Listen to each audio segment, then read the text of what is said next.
Anda itu kan sedikit. Kalau ditantang untuk berdebat ya, tidak ada yang mau. Cobalah, saya tantang nih. Habis saya ngomong gini, siapa yang berani membantah dalil-dalil ini tadi? Siapa? Coba saya tanya, siapa sih yang suka ngajak-ngajak ke khilafah itu? Sistemnya seperti apa? Saya mau ikut kalau ada. Kalau katakan radikal, seakan-akan kita menuduh orang Islam radikal. Tidak. Orang Islam justru tidak radikal di Indonesia ini. Ada seorang tokoh ini, baru kemarin bilang nih, umat Islam tersinggung karena pemerintah menuduh orang Islam radikal. Pemerintah yang mana yang nuduh? Pak, di negara Islam itu tidak ada korupsi. Lah, di Saudi Arabia korupsinya banyak. Itu pangeran-pangerannya baru ditangkap. Pak, kalau berlaku hukum potong tangan, aman negara. Lah, di Saudi Arabia tiap hari Jumat ada orang dipotong tangan, berarti hukum sudah berlaku, masih ada orang mencuri juga. Kemarin saya Jumatan, hari Jumat pertama di Masjid Kementerian Pertahanan. Keluar dari masjid kepada wartawan yang sudah mengerubungi saya bilang, enak nih ceramah di masjid, bagus. Kemenhan, ceramahnya sejuk, bicara soal pendidikan bagi anak-anak untuk mengantar masa depannya. Jadi kalau berceramah di masjid itu ya seperti itu, menyejukkan dan tidak mengadu domba. Tidak suka mengkafir-kafirkan orang hanya karena perbedaan pendapat.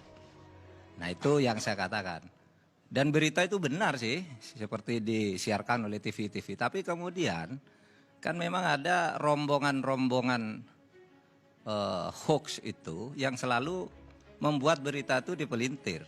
Bahkan ada yang datang ke saya, katanya akan mengadukan sebuah situs, minta izin saya karena telah memelintir pernyataan saya itu, yaitu satu situs namanya kalau tidak salah Law and Justice. Situs itu menulis begini, Mahfud MD melarang orang mengatakan kafir di masjid. Itu berita yang menyesatkan, karena saya tidak pernah melarang orang mengatakan kafir di masjid. Saya bilang jangan takfiri. Takfiri itu suka mengkafirkan orang yang berbeda. Kalau misalnya orang tidak pakai cadar dibilang kafir. Orang kalau tidak begini dibilang kafir. Kalau tidak ikut sistem ini dibilang kafir. Padahal pendapat itu banyak. Jadi saya katakan jangan takfiri. Kalau soal kafir saya sendiri sehari minimal 10 kali menyebut kafir. Minimal 10 kali. Kenapa dilarang menyebut kafir? Orang kafir itu memang ada di ayat Al-Quran. Misalnya di mana? Saya setiap hari Bang Karni membaca surat Al-Kahfi, surat Yasin, dan surat Al-Waqiah, dan surat Al-Kafirun. Itu semua ada kata kafirnya. Misalnya di dalam surat Kahfi itu ada kata wa ammal gulam fakana abawahu mu'minain fakhoshina ayyurhiqohuma tuyana wa kufro. Kafir. Saya katakan itu, siapa yang melarang orang bilang kafir? Ada lagi wa arubna jahannama yaumaidzil lil kafirin ardo. Kafir. Ada lagi islauhal yauma bima kuntum takfurun di surat Yasin. Qul ya ayyuhal kafirun. Surat Al-Kafirun. Jadi bilang kafir itu boleh, itu fakta. Tetapi jangan menuduh orang lain kafir. Dan jangan memusuhi orang yang menurut agama kita itu kafir. Mereka punya agama sendiri.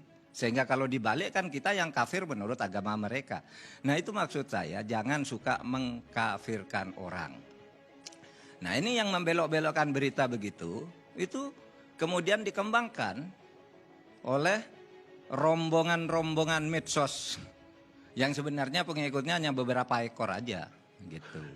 Mengembangkan itu seakan-akan gawat, Mahfud MD melarang bilang kafir. Nah, saya bilang kafir, sekarang aja saya mau bilang kafir.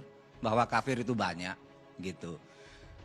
Yang penting jangan suka mengkafirkan orang dan jangan menimbulkan permusuhan, karena agama itu adalah untuk kedamaian diturunkan ke muka bumi. Itu visi, bagian dari visi pemerintahan tentang hubungan agama dan negara dan Al-Quran. Saya punya keyakinan bilang kafir itu boleh, tapi jangan mengkafir-kafirkan orang hanya karena memilih jalan atau memilih faham bahwa misalnya sistem kenegaraan di Indonesia ini adalah sistem yang sudah sesuai dengan syar'i. Lalu bilang begitu dibilang kafir. Mari saya jelaskan sekarang.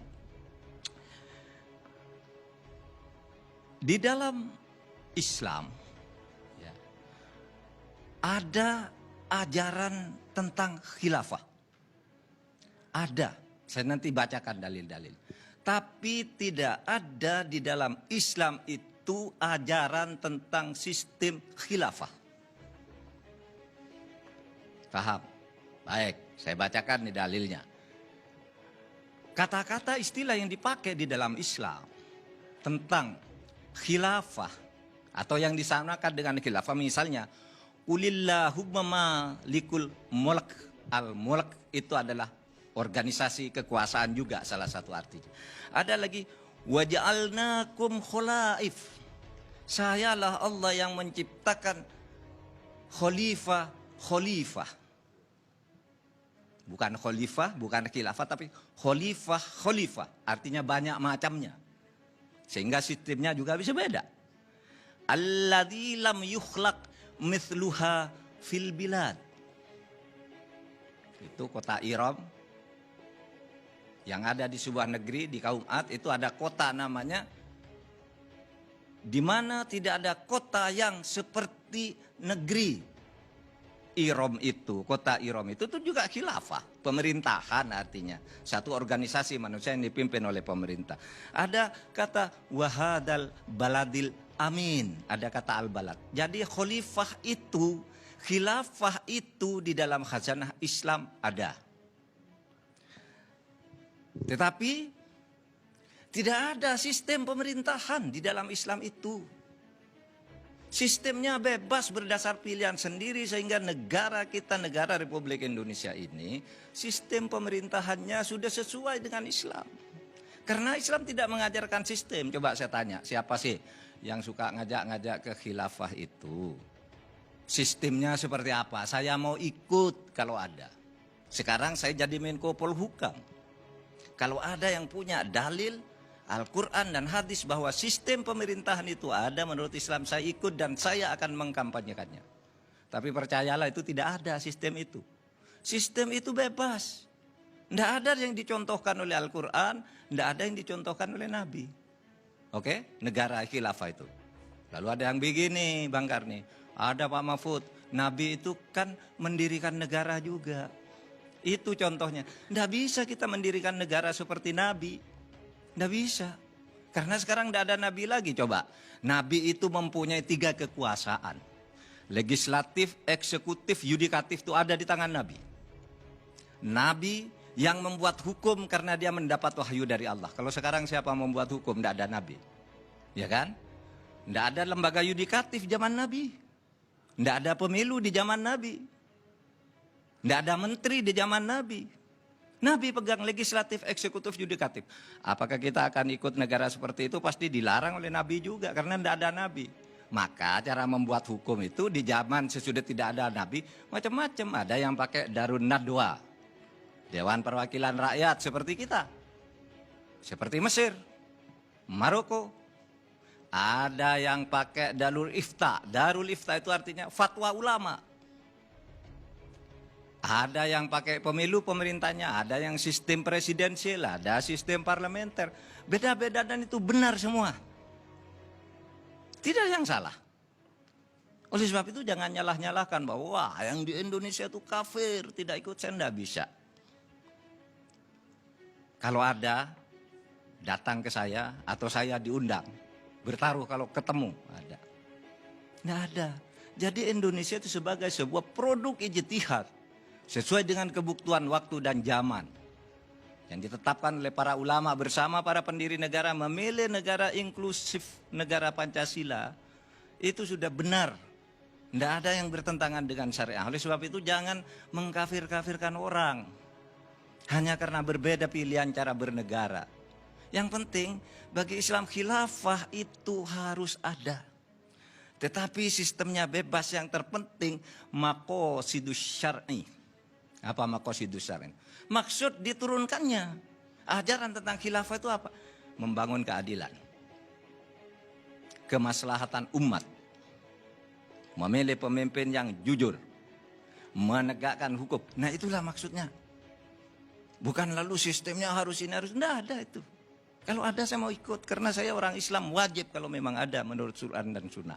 Nah, Bang Karni, sekarang ini ada 57 negara Islam yang sistem pemerintahannya, khilafahnya beda-beda.